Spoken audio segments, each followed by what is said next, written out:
to the shop.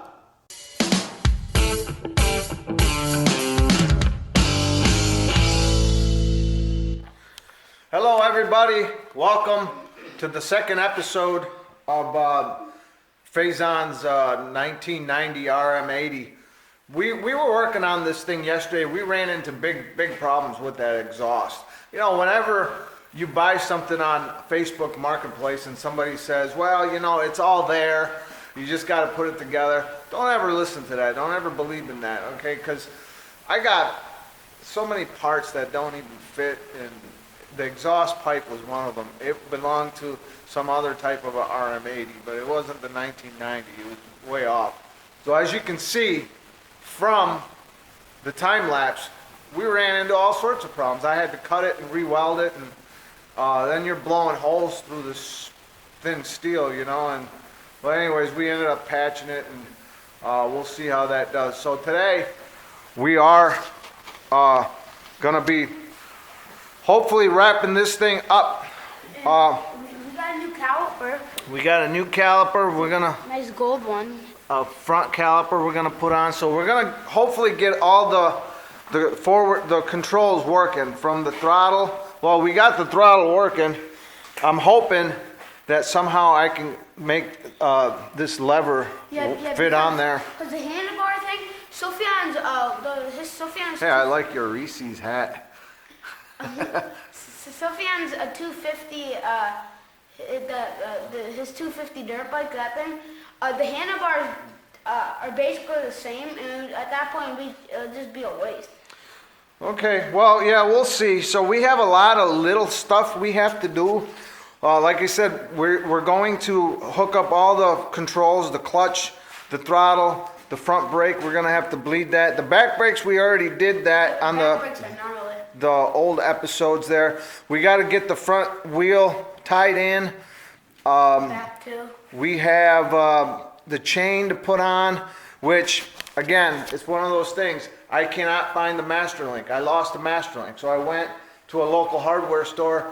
They don't have metric size chains. It's all standard size chains. So they don't have our size.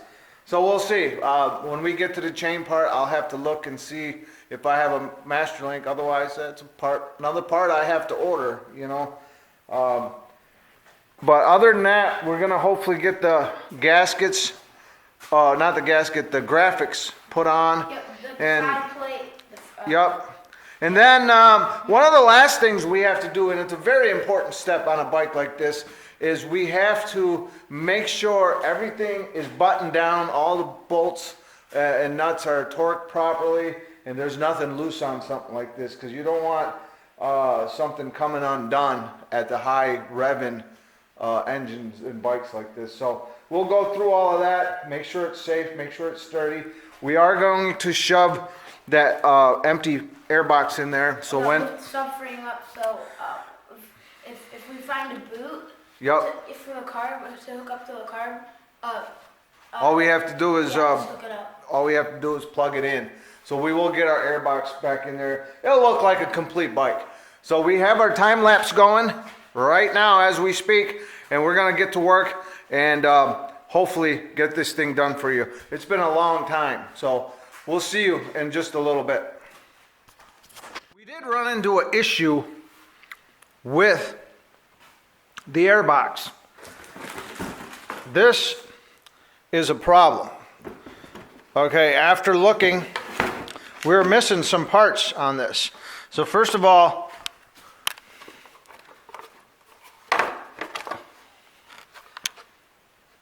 we are missing this filter mount. It's a wing nut screw or a bolt. We're missing that. This thing, this goes to a washer. I thought it would work, but we are missing the boot that goes from here to the carburetor right here. We're missing that, and we're missing the top cover right here. This top cover is about 25 bucks. The rubber boot is about 50 bucks. and the wing nuts about 16 bucks. So you put all that together and it comes to a grand total of we can't afford it. we're gonna wait on it. So what we're gonna do is we're gonna put a little screen filter on it, you know, one of these type of pods. This don't fit though. Just for now, it's not going to be permanent. So what we're going to do is, because it's only January, right? He's not going to be riding this till the summertime. So between now and summer, we'll find an air box. We'll do that off from the camera. We'll get that ready. But so everything besides that, and we will be able to start it and run it, and we can even do a review on it with one of these guys on. So until we find our pieces, we're not gonna just jump and spend 120 bucks or whatever it comes out to with shipping and everything. Nowadays you gotta pay tax also when you go online. So you put it all together, you're talking over 100 bucks for everything. We're not gonna do that. So we'll wait on that. Other than that, everything else we should have done. And the bike will be able, we will be able to do a review on the bike also, but obviously the review is going to have to wait. We are sitting at about 12 degrees Fahrenheit right now, so it's very cold. So we're not going to be doing any reviews on it anytime soon. So okay, let's get the time lapse going and start cranking on this bike. Get it done. We'll see you in a minute.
Okay, everybody, welcome back.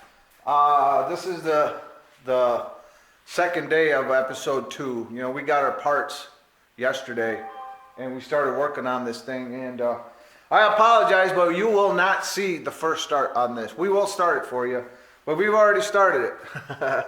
We started it last night, we put it in the gear, and the thing just takes off. So the clutch plates need attention. As you can see, this is a very clean cover. You don't find any black crud or anything like that. It's in really good shape. We got our new kit here. It comes with all the plates plus brand new springs. We're gonna go ahead and put all of that in. Of course, we had a full engine gasket kit. So we'll put all of that on there, and we should be good then. We'll be able to move this thing, because last night we started it. I pulled the clutch in, put it in gear, and it immediately wanted to take off. Of course it didn't, it stalled. But I knew there was something wrong. So we then messed around with the adjustment of the clutch. It still wasn't doing it. So that's where that was at. Now, one thing we may run into is, see, I had this problem happen to me one other time. When I was building the Gixxer, or before I built the Gixxer, I took it out for a ride, the first ride of the season, and I put it into gear and the thing took off. And I'm like, well, I've never had that happen to me. All this is learning experience, you know. So I took it apart, and this basket right here, now we don't know about this yet. When we pull these plates, we'll see. But if there's a bunch of grooves right along here, that's what happened with the Gixxer. See, there's a bunch of grooves right along here. These plates will get caught in there, and they won't spread apart when you pull the clutch in. They'll get caught in the grooves. Now we're gonna pull these plates, and the way you fix that, the way I fixed it with the Gixxer was I pulled the clutch basket off, and it takes a little bit of time. So you have to go through the whole thing, and you have to file them smooth again. So the plates right here, they slide open nice, you know, without getting hung up on the grooves. So we'll check for that. If there is any, we'll go ahead and smooth them out, so they'll be good for several years.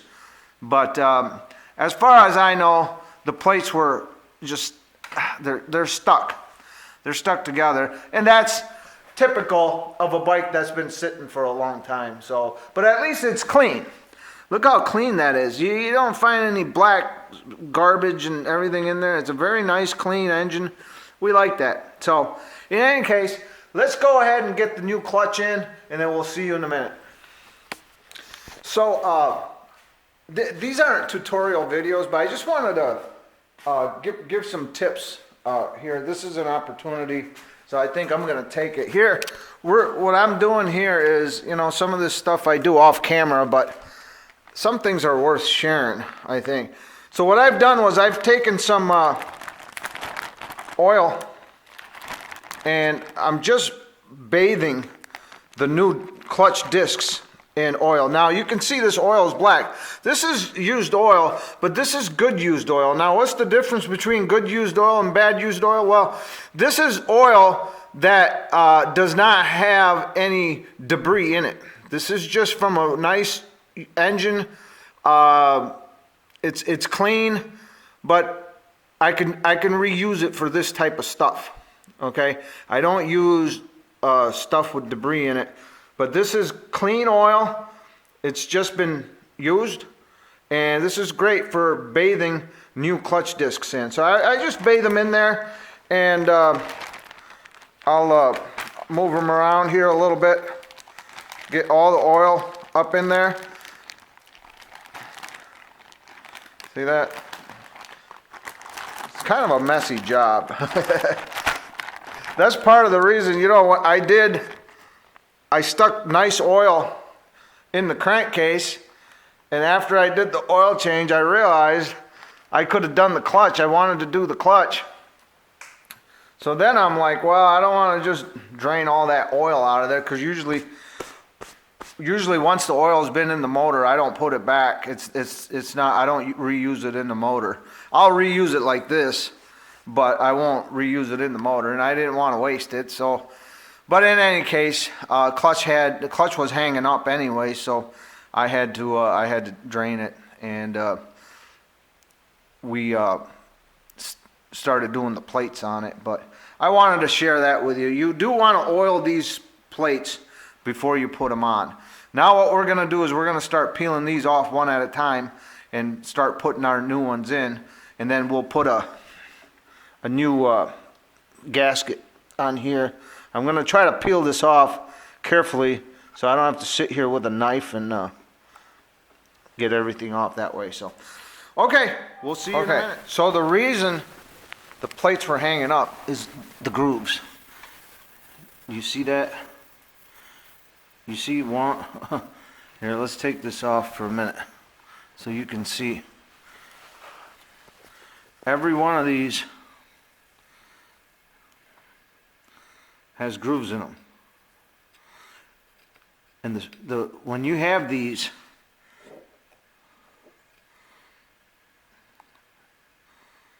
you see that?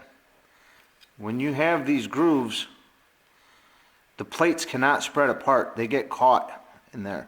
When you pull the clutch in, all the plates, they spread out like this. You know, they go from here like that, and then the springs push them back in. But when they're up against a groove like that, they get caught. So this is going to take a little bit. We're going to go ahead and smooth every one of these out, and that should, the plates should move much better after that. Not every one is super bad, but okay, we're gonna go ahead and do that. We'll see you in a minute. Hello everybody, welcome to this week's episode of Garage Groove. We are continuing our work on Faison's 1990 RM80, but we've ran into a snag. Let's take a look. Let's see what's going on here. That's a good looking bike, and I do apologize, but we've already done the first start on this bike. This bike rips. It's a screamer. It's a very nice bike. It started on the second kick. That's how nice it is. And I tuned the carburetor. Faison was excited. He just couldn't wait for the camera to do the first start. So we've already did the first start, but we had to address the clutch. What we got going on with the clutch, I had to order a new clutch cover. This thing and that has come a long ways, okay, from December of 2020 to now. Okay, and I do apologize, but we've already done the first start on this bike. This bike runs awesome. I don't have it on camera because I didn't have a camera handy, and Faison was way too excited. He just wanted to kick it and start it. And believe it or not, this bike started on the second kick, and it sounds awesome. I even tuned the carb. It runs awesome. We ran into the problem with the clutch cover. We had this section right here was grooved. Now, let me explain that. So we started the bike, and I put it in gear, pulled the clutch in and put it in gear, and it stalled. It wanted to take off. So I did some adjusting and this and that. It kept doing the same thing. So I pulled the cover off, right? And typically when that happens, in other words, the clutch will not disengage, you run into this section right here. These become grooved. These plates, see, there's 5 of them. When you pull the clutch in, these all spread out. Well, if there's grooves right here, they get caught. So we fixed that. I filed every one of these down so the clutch will be perfect, but we saw there was a problem with the clutch arm. This right here, see, this is supposed to spin more than what it's spinning. And if you look, I don't know if you can tell,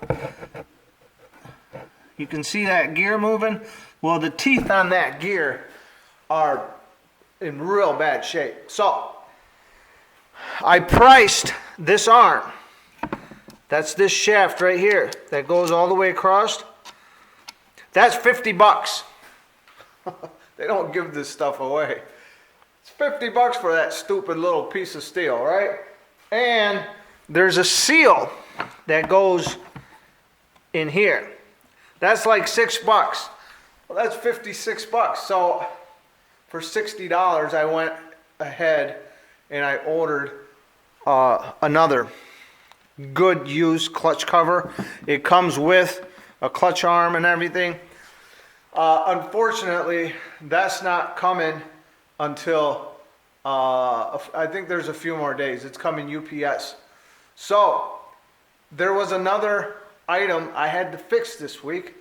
So that's what we're gonna talk about this week. This is a filler episode, folks. We're gonna get back to the RM next week and finish it up. It's a beautiful bike. Faison's very excited about it. We're gonna do the graphics and we're gonna show you how it looks. So that is a wrap on this week's episode of Garage Group. Remember, this was the second episode of the RM80. Let's quickly go over what we did to this thing. Let's take a look at this bike. This thing looks awesome. It's coming together. See, we got hung up on the clutch cover. Otherwise, we would have been able to start it for you. So we did the front brakes, and they work awesome. Really good. We got a really good working throttle. I was able to get everything on to these handlebars. Originally, I didn't think that was going to happen. We got the exhaust fit in there nice. We put our new caliper in. Okay. We put in our engine cover there.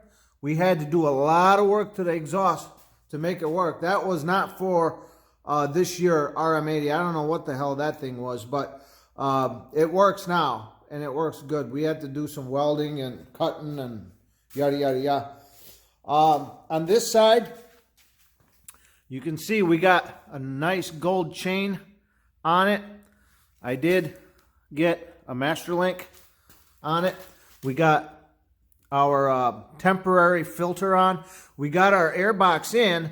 Now, when I see a boot, I will order a boot for it. And then we'll get, we already got an air filter.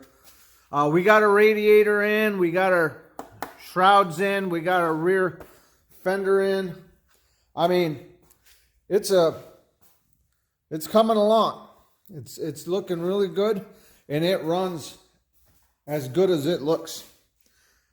Faison's very excited about it. I'm a little nervous about it, actually. I think it's gonna take him a little time to get used to this bike. This bike is gonna act completely different than what he's used to. So we're gonna continue on this next week. As soon as we get our cover, we'll put that on. We'll put the new oil in, and then we'll do all the graphics on it, and that should be done. So thank you for joining us. Thank you for always subscribing and liking. Please keep doing that. That keeps us going. That keeps us motivated. Please subscribe. And we're going to continue doing this. We got some really cool stuff coming up really quickly. We're going to talk more about this, what's coming up. You know, we're going to be doing Faison's XR upgrade. But look at these two bikes I picked up. I have $180 in both of them.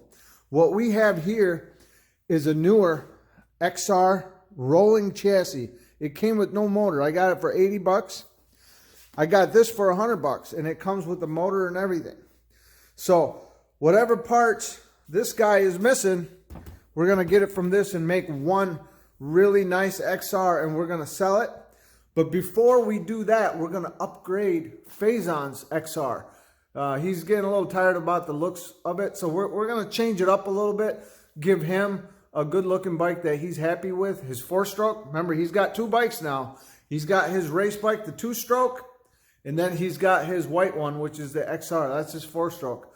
So we're going to be doing that, and then we're gonna sell the one of these XRs that we build, and then we're going to jump right into the TL project. and make this look like an awesome street machine. So that's all coming up. Please stay with us. And again, I'll reiterate, please hit the subscribe button and please like the videos. Thank you again. Take care. We'll see you soon.